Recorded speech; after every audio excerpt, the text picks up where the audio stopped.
Hey, everybody, and welcome back to Inside the Forest. Dave Cottingham here with Hannah Burr. Good evening, Hannah. Good evening, Dave. How are you? I am doing good. Welcome back again, because I know you've been traveling some a little bit. And so have you. Yeah, I did a little bit of traveling, not too far, just a couple hours away, but got away into the mountains for a little bit. I was thinking about doing a show last week, but as soon as I got back, you left.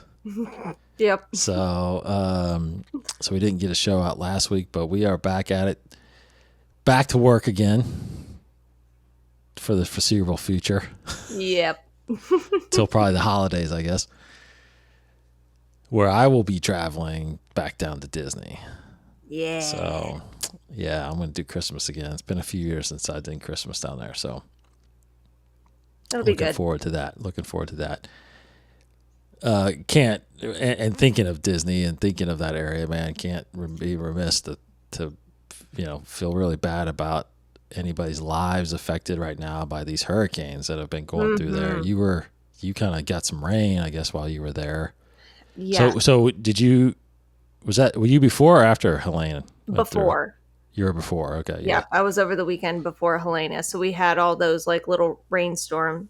And my yeah, sister lives in Orlando. So she had to sandbag her place. She had to, do the whole 9 yards. I mean, it's terrifying. You see the footage of what's happening there and it's not okay. yeah, And I think there's some people that are missing. I think oh yeah, there are people who are coming to their homes and finding alligators in their homes. I yep. mean, I've seen those too. like it's nuts, and it's bad when Waffle House closes.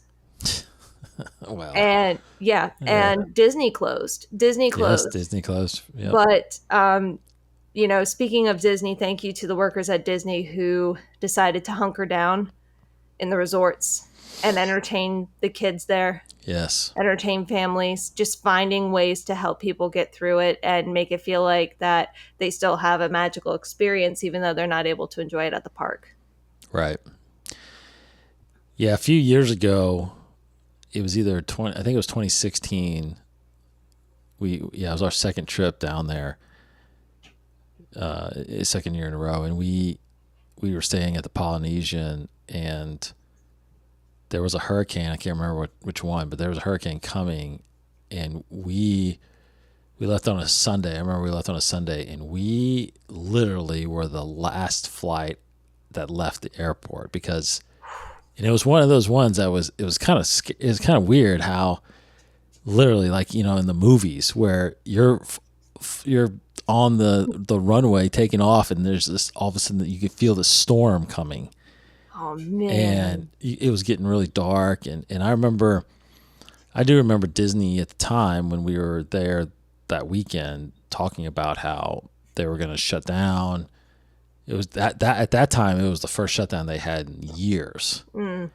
And how they were talking about how they, like you said, the characters will come to the resorts and they'll do a lot of activities and keep you kind of entertained because it takes a lot for Disney to shut down.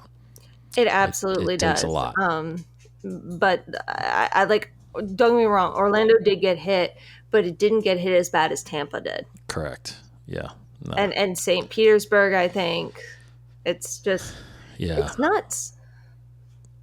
Yeah, it's amazing. I mean, I don't want to make light of the situation at all, but it's amazing how it just sometimes feels like there's literally a bubble around Disney sometimes.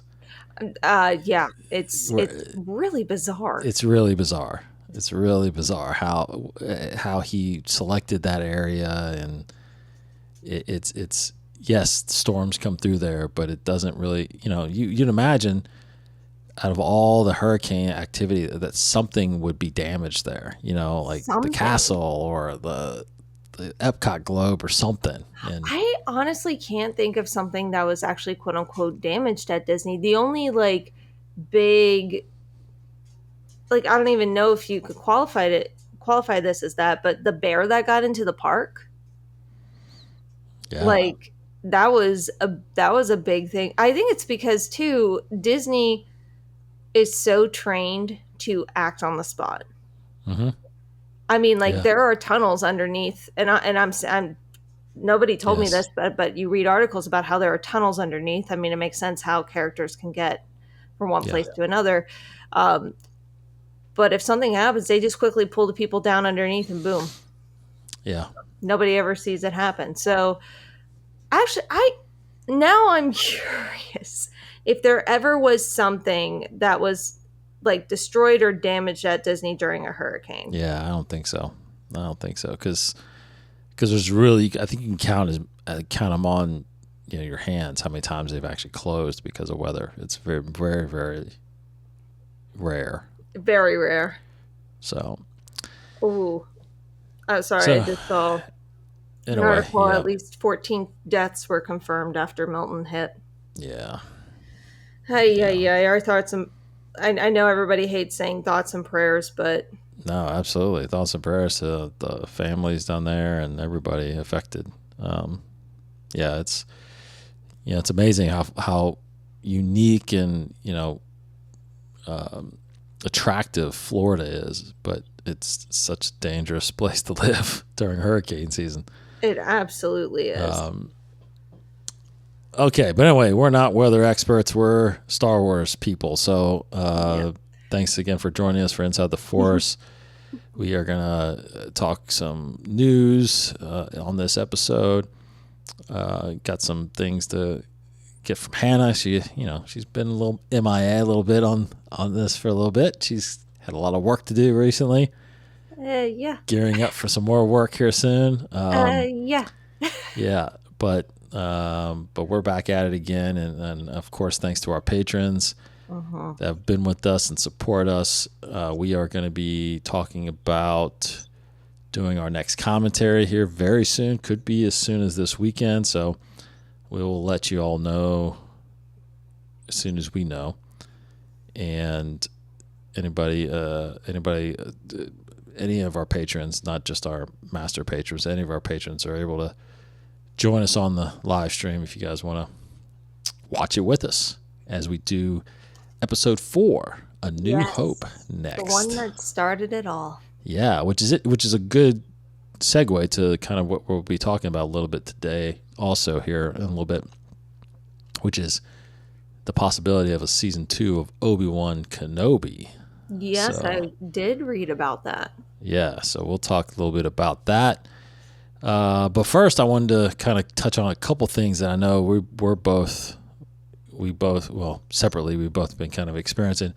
I wanted to talk a little bit more about Outlaws because I've been playing that game here and there. I actually haven't been able to play much this week, but I'm getting pretty far in it now. But it's weird because it's one of the things where I'm getting. I mean, I understand why they call it open world because there's a lot of like side things you can do, and I probably have been doing too many of those because I've gotten I've gotten so focused on like I want to go find this treasure, so that because if you want to go like find this treasure of stuff, you have to go like steal all these key cards so you can get into this treasure place, and then get all these anyway, and then you can find upgrades to your gun and upgrades to your speeder, upgrades to your ship. So I've been doing all these upgrades, and I'm like, well, man, I'm not even doing the main storyline because the main storyline's it's okay. It's not like jaw dropping like Jedi Fallen Order or Jedi Survivor was. You're basically building up a team and you're trying to go do this big heist. So, but I will say I started doing the timeline, which led me to Tatooine. Oh. Yeah, it's So you're really on neat Tatooine. actually walking around Mos Eisley. For the huts? Huh? For the huts? Yes. And oh yeah, and I'm working for a Jabba the Hutt now, actually. And that was pretty surreal because the part you get to Jabba, you're standing there in front of him, talking to him, and before you get to that point, you're kind of wandering around. You're kind of sneaking around in his palace, and sure enough, when you get to his chamber, there's Han Solo and Carbonite hanging on the wall. So Whoa. it's pretty neat. It's pretty neat. And just walking around Mos Eisley, it definitely looks like the shows and stuff and the movies. But that's where I'm at now. I'm kind of hanging out, Tatooine, doing stuff. I'm getting ready to probably head off of there and move on to the next planet. But it's fun. It's one of those games. It's fun. It's not mind blowing, and it's not that deep of a story. It's just I think we keep saying it. It's a mindless video game. And there's an absolute purpose for games like that. Totally. Games where you just are like, I don't really want to give much thought into it. I just want to play a game. Yeah, and it is a good way to buy my time until Skeleton Crew comes out. Right? Seriously, that could not come any sooner. Because we got 2 months until that even breaks. I've got other TV shows that are going to keep me going until that time that are dropping. So at least there's that. But yeah, I got a couple myself. So anyway, so that's pretty cool. I still encourage people to check that out and try it. But it's definitely, if more games like this come out, I'd enjoy it. I definitely think I do like the Jedi aspect of Jedi Fallen Order, but I like wielding a lightsaber a lot better. Oh yeah. Also, I am again still trying to get through Rise of the Red Blade. Trying to get through. Are you not trying? I'm not saying trying because I don't have a lot of time to listen, so it's really just in my car. Phew! I thought for a second it was because you're like, why do you like this book? No. I do like it a lot. Cyber Ren, who is my co-host on Mandalore, he said he actually just started it as well, so he's trying to get through it. Yeah, he's going to get through it. But yeah, no, I'm ready. We're gonna do one. We're gonna talk about it as soon as I'm done.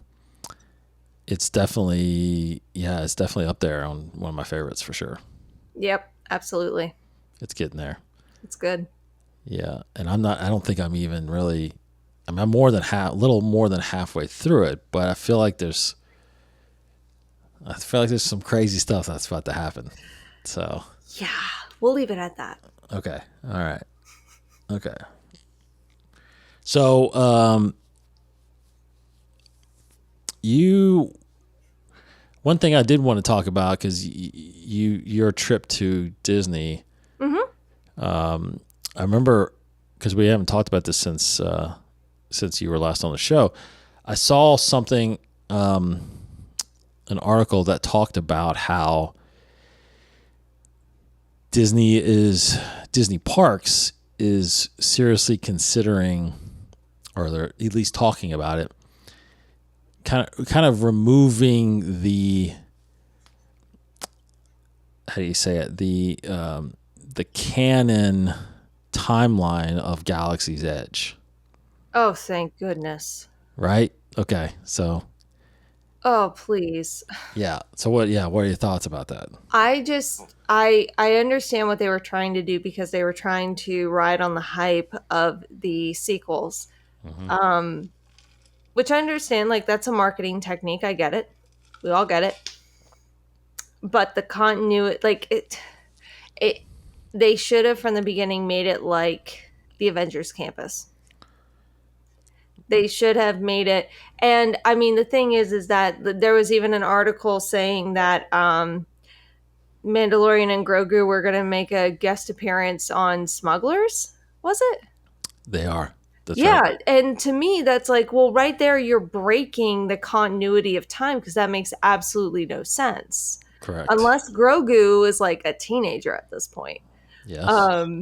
Like, it just makes no sense. So I definitely am all for it. I think that confining it to a certain time has greatly limited what they can do with it. I do wonder what that's going to do for the Rise of Resistance ride. Right. I'm interested in that. Smuggler's Run, you can kind of have that be in several different time periods because we see Hondo pop up in various different quote unquote times, Right. years. So that's not, and the Millennium Falcon has always been there, so that's not a big deal.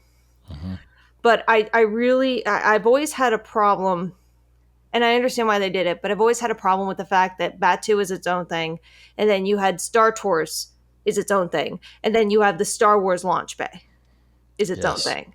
Like the fact that you have three different separate Star Wars experiences is very, very weird. Yeah. So it's still going to be weird because you still have Star Tours nowhere near Batu. So I don't know how that's going to work. Yeah, Well, so I'm all for it. I think it allows for Darth Vader to walk around the same time as Anakin. You also get to have a lot more characters make appearances, like because during Star Wars weekend, when those were a thing, you would have the Cantina band walking around. You would have Jawas walking around. You would have um you, you, you, you oh my gosh, what's the name of that Jedi? Uh, um uh Greedo. Wait, no, not Greedo. Oh shoot, I'm blanking out on his name. But you would have all of these Jedi masters walking around. You'd have Mace Windu, you'd have had Anakin, you had Leia, you had Luke, you had Chewbacca, you had yeah. Ewoks, um you even had a Amidala. Wow. Like, and they were just all living and vibing together. You had Darth Maul.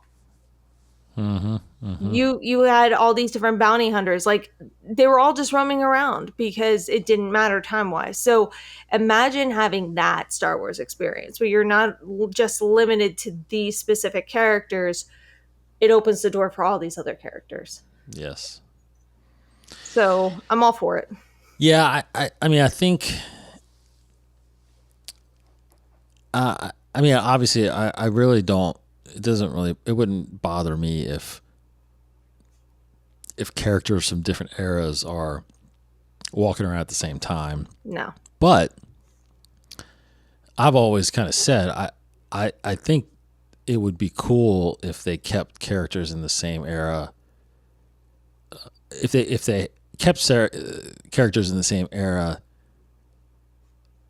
to show up, but only in that era, and then you change eras.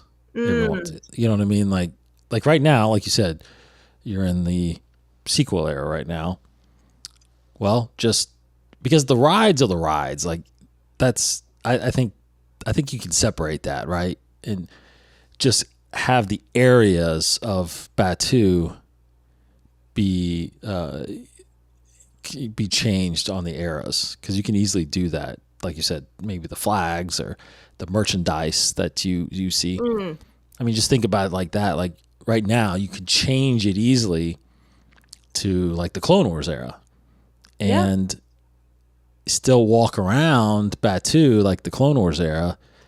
And instead of stormtroopers, you're seeing clone troopers. And like you said, you got Anakin walking around, you got Padme walking around, you got Obi-Wan Kenobi walking around. I mean, that would be pretty neat. That was the one they didn't do, actually, which really surprised me on Star Wars weekends, was Obi-Wan Kenobi. Yeah, That surprised me a lot. that's And a surprising. Han. They didn't have Han Solo either. Oh, yeah.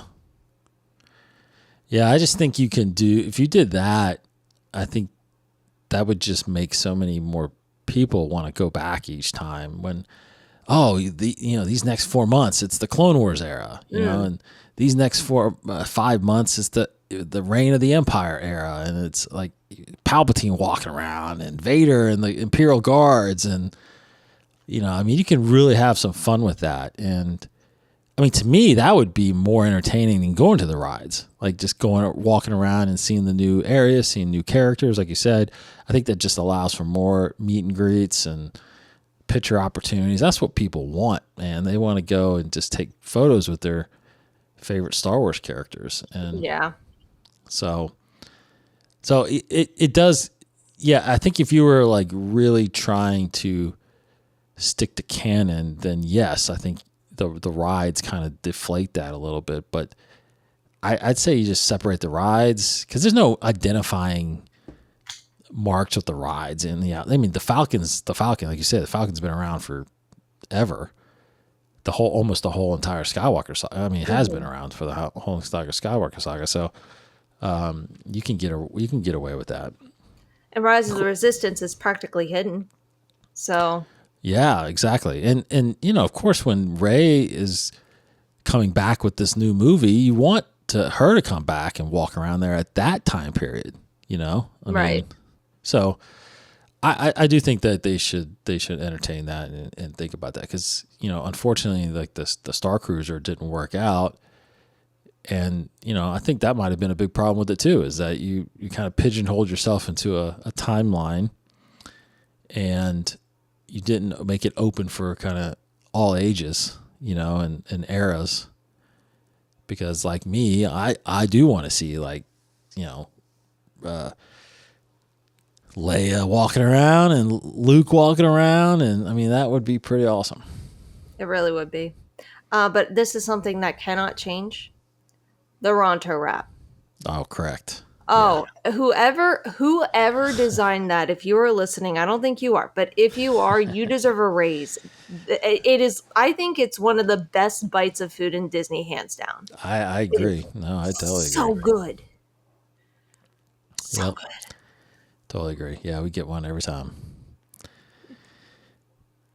Okay, so and then, what'd you say beforehand? You rode the Rise on a single rider or something like that? Yeah, so Rise of Resistance is testing out right now a single rider's line. Oh, they didn't have one. They did not have one before. Rise did not. Smugglers did. Rise did not. They're testing it. And I think they've been testing it for the last handful of months or something like that. I don't know when it started. But my sister did it before I went on it. And she said, "Oh, you just go straight." Or no. So she didn't do it before, but she talked to other people who did. And they said, you just go straight to the point where, spoilers, you're kidnapped by the First Order. Yeah. You just go straight to that point, and then you're put into the cars so you miss the whole story. You missed the story. Like, okay, that's fine. That's fine. Especially if you've seen it, yeah. And like, if you've done it before, that's fine. That's fine. But when we did it, that didn't happen. They loaded us up into a transport. All single riders were on their own transport. We got the same story. And then when we were, kidnapped by the First Order, they put us in a separate line. Oh. Okay. And then they did single riders that way. So I'm like, you have to have that timing down to a T and be communicating what port is the single rider's port and what port is not. So that was just really, really interesting, because I was expecting us to just go straight to the ride itself and skip the story. But no, single riders still got the story. That's good. The whole kit and caboodle. Yeah. So that was interesting. I've never done a single rider line at all. So that's how we ride Everest, is we always do single rider for Everest. Oh, really? Yes, we always do single rider. We also always do single riders for Smuggler's Run, because actually about 3 out of 4 times my sister and I end up being on the same ship anyway. Because there are a lot of families of 4. So then they're like, oh, we need 2 single riders.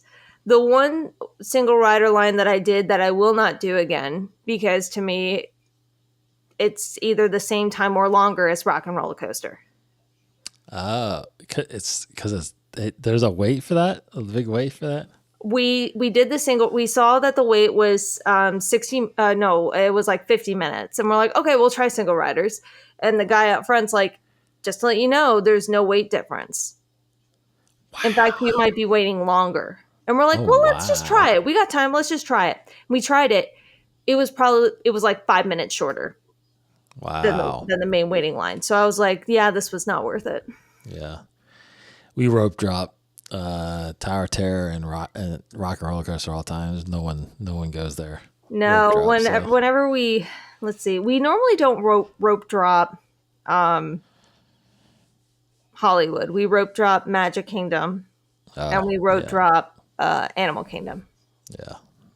And Epcot. We actually rope drop Epcot and got on Soarin' first, so that was fun. Oh, yeah. We usually rope drop that for test track. Yeah, but it's down for It's down. refurbishment. I know it is now. Yeah, Yeah. but No, whenever we do Magic Kingdom, we rope drop for Space Mountain, and then we do Space Buzz, Pooh, if we can hit Pan, and then Haunted Mansion. yeah, yeah. It's good. We got a strategy. It's all about strategy when you go to Disney. It is.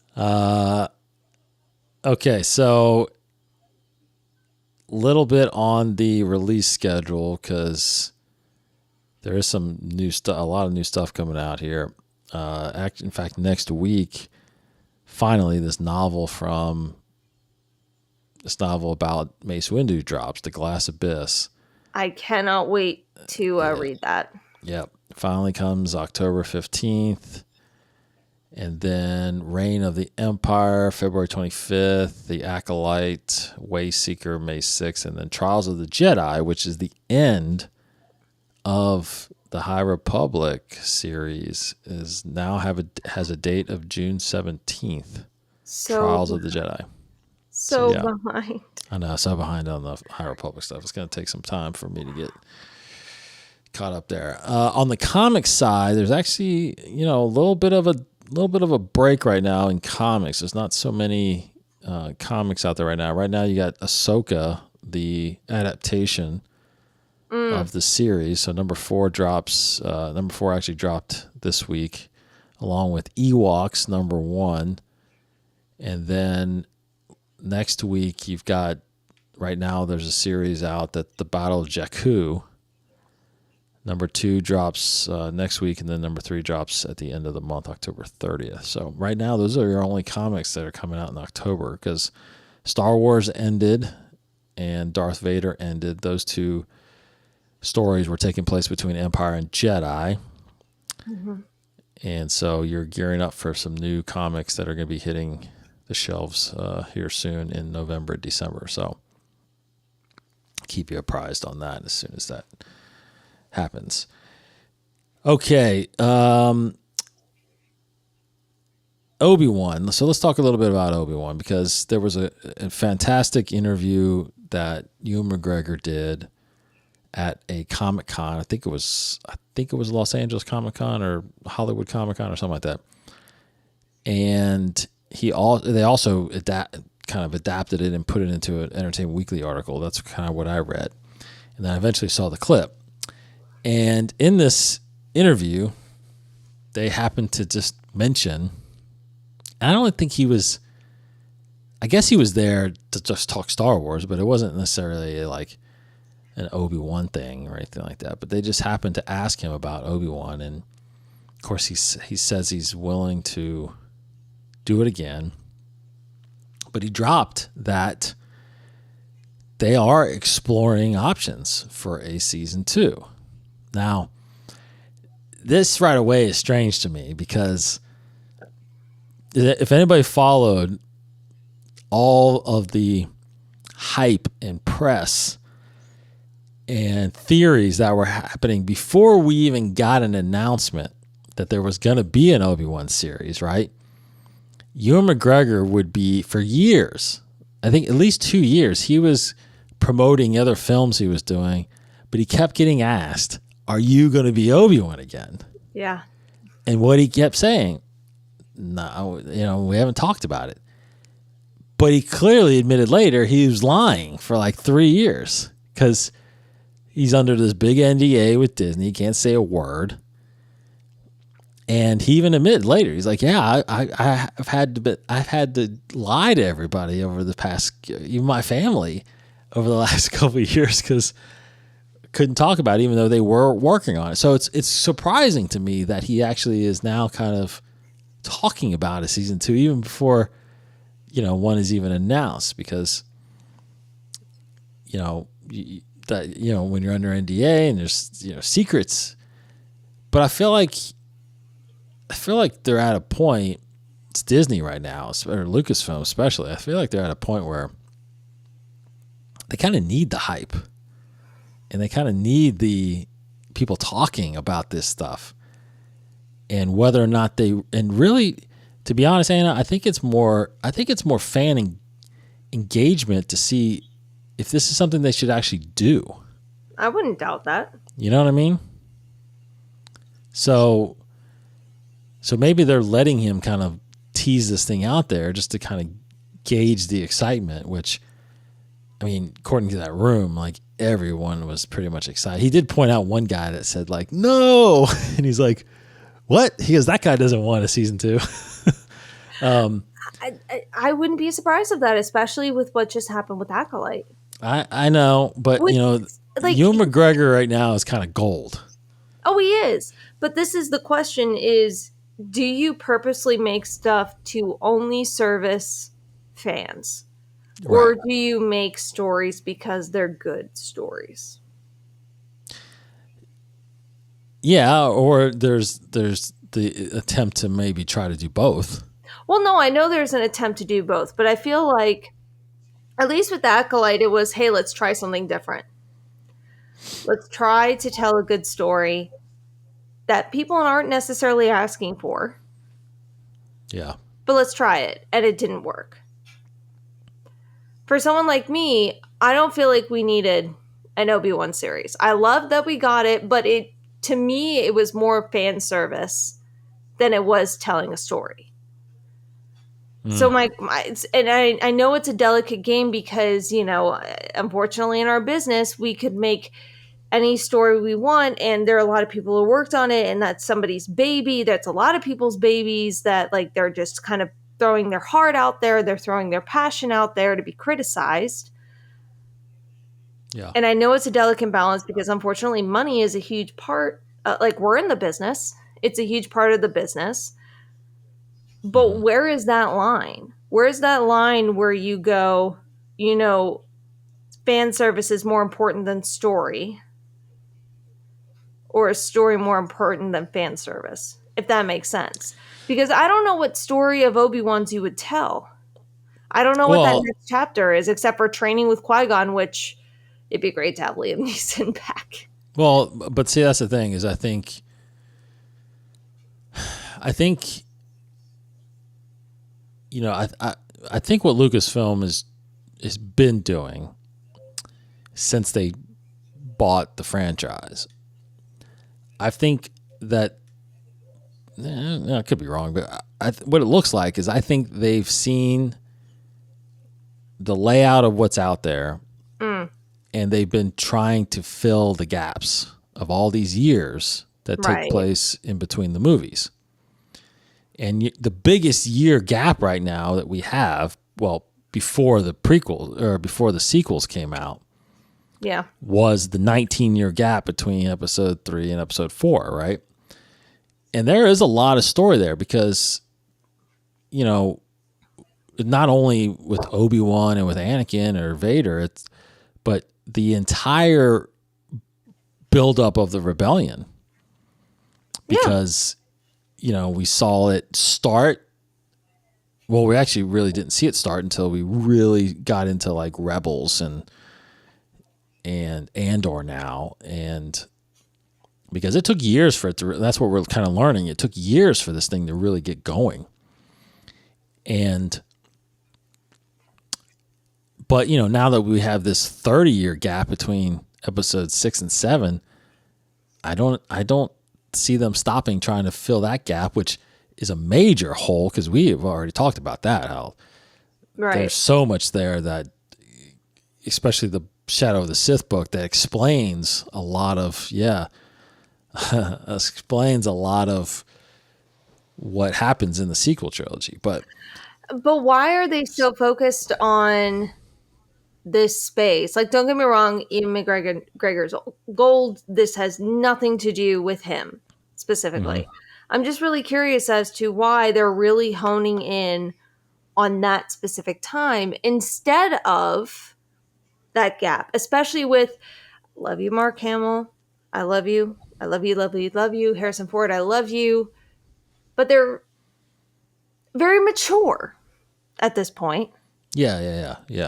So why not? Well, they are doing that, Eric, because that's what all the shows mainly are about, like Right. Ahsoka and But Mandalorian. I But they're mean not. specifically with like Luke and Well, yeah, Han. they're not going there, and I don't think they can because, like you said, you have to either you have to de-age them or you have to recast them, and they're not going to do that. No. So you have to find those other stories, which again, it's good and bad, right? It's like you explore new characters and create new characters, but then you're taking a chance that the fan base is not gonna catch on and really enjoy these stories and these characters. I mean, I think they've they tried to cash in on the success of these other characters like Andor and Obi-Wan. Now, with Obi-Wan, here's the thing. So I agree with you in a sense that I definitely didn't think we needed an Obi-Wan story. I definitely wanted an Obi-Wan story. Right. But, my thought the whole time was, okay, well, we're going to get this story where Vader and these Inquisitors are trying to hunt down Obi-Wan Kenobi. Now, we did get that, but what we also got, which was very surprising, is we got young Leia. Yes. And I thought that is what made the series, in my opinion. I agree. I didn't understand the one Inquisitor knowing who Anakin was. That Yeah. to me and that's also what made my husband stop watching the series because he's like, that makes absolutely no sense. Why would this person know who Anakin is? Mm-hmm. Like, let Obi-Wan discover that. Like, I think that would have been more impactful if Obi-Wan discovered for himself Oh, right. instead of being told, him discovering himself. Yes. That it, like, could you imagine that scene where part of Darth Vader's helmet comes off and he looks and he sees the eyes of Anakin and he's like, you know what I mean? Yeah. Because as far as he knew, Anakin was dead. Yeah. Yeah. Like, that would have been so much more impactful. But I agree with you. That took me out of it. But introducing young Leia is what made me go, I absolutely love this. And it helps explain later on when Leia seems to know who Kenobi is. Of course. Like, it helps have that all make sense. Right. Yeah. Yeah, totally. I think I think that was a great way to still surprise the audience a little bit and have another reason to fall in love with Leia. I mean, it's like, Like, the actress did an amazing job because she was the Spitfire that we see Leia as exactly. in Yeah. the originals. So the question becomes, where would a season 2 go? Because the one thing that he says in this interview that caught everybody by surprise and really freaked everybody out was the fact that he said he really wants to wear the Clone Wars armor. So the theory is that, and he wants to work with Hayden again. Well, yeah, of course. They love each other. Well, what better way to do that than do a Clone Wars arc? Are you saying that we're going to go back in time for season 2 of Obi-Wan? Well, and that's the thing too, is season 2, it's not necessarily a season 2. It could just be it could be a season 2, but it doesn't, the thing about the Obi-Wan thing, it's like you could A time jump is fine, I think, or you could just do flashbacks and have more of a flashback than you would. You do that while he's training with Qui-Gon. You could do that. And everything that Qui-Gon is training him, he associates with something that happened back during the Clone Wars. Yep. You could do that. Definitely could do that. I think you could do. I think you'd also could somehow have a story now with Luke, and have some kind of parallel back to the Clone Wars with Anakin. You could, because I mean, in the comics, there have been a few times where Kenobi has interacted with Luke. That's right. And Kenobi has also seen Luke's power. Luke's not aware of it. He's in the dark, but that's not beyond the realm of possibility either.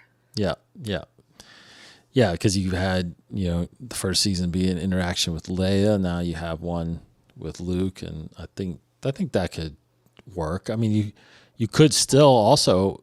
My thought is, if you got away with, if you do decide to maybe get away from Vader, which, because I don't think at this point, if you do a continuation, Vader can't be involved necessarily. It has to be Maul, if anybody. Has to be. I was about to say it has to be Maul. I mean, you could easily do that final battle that we see in Rebels. You could easily. I mean, having Maul trying to track him, that would be pretty cool. But I'm all for. I'm telling you, I'm all for having.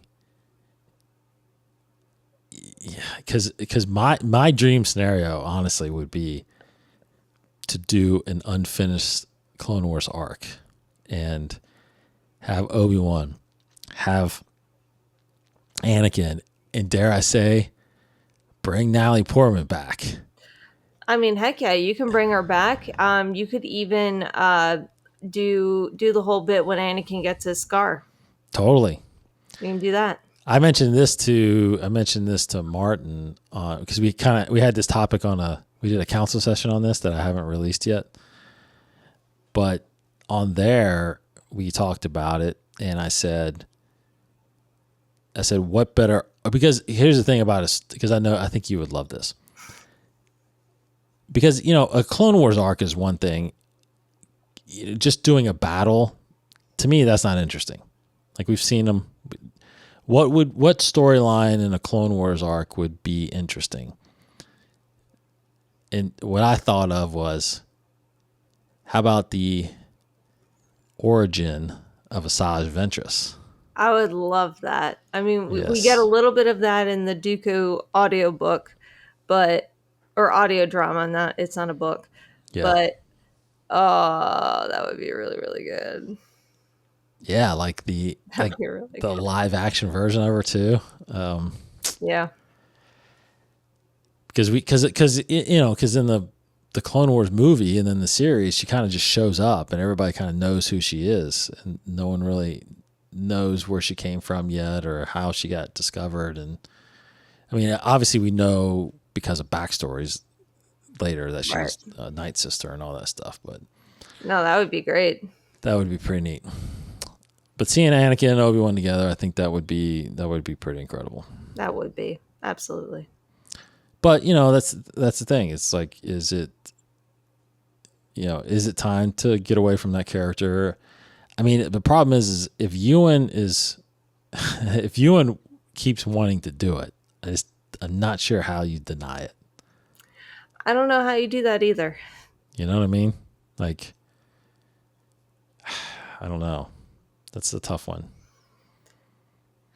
I guess we'll see what happens. Yeah, that's a tough one. Because he is such a good actor. I mean, it's just like, to be honest, it's just like if Natalie Portman came out and said, I would love to do something with Padme again. I mean, how do you not start going to the drawing board a little bit and trying to find a story that is strong enough to bring her back? And absolutely. So those are the reasons why, you do that stuff. You don't try to force it, but you collaborate with these actors and you try to figure out if it's a good story. So, but I agree with you. I think the fan service side of it has to be last. I mean, I think Filoni I think Filoni tries to do a good job of that. He's always talking about that balance. Yeah. And it is a balance because Oh, yeah. even when you're trying to do fan service, so not everybody's happy about it. No, and it just, like, I think at the end of the day, you have to realize you're not going to make everybody happy. Yeah, And definitely not. unfortunately, people, if they're not happy with it, then they become disrespectful about it.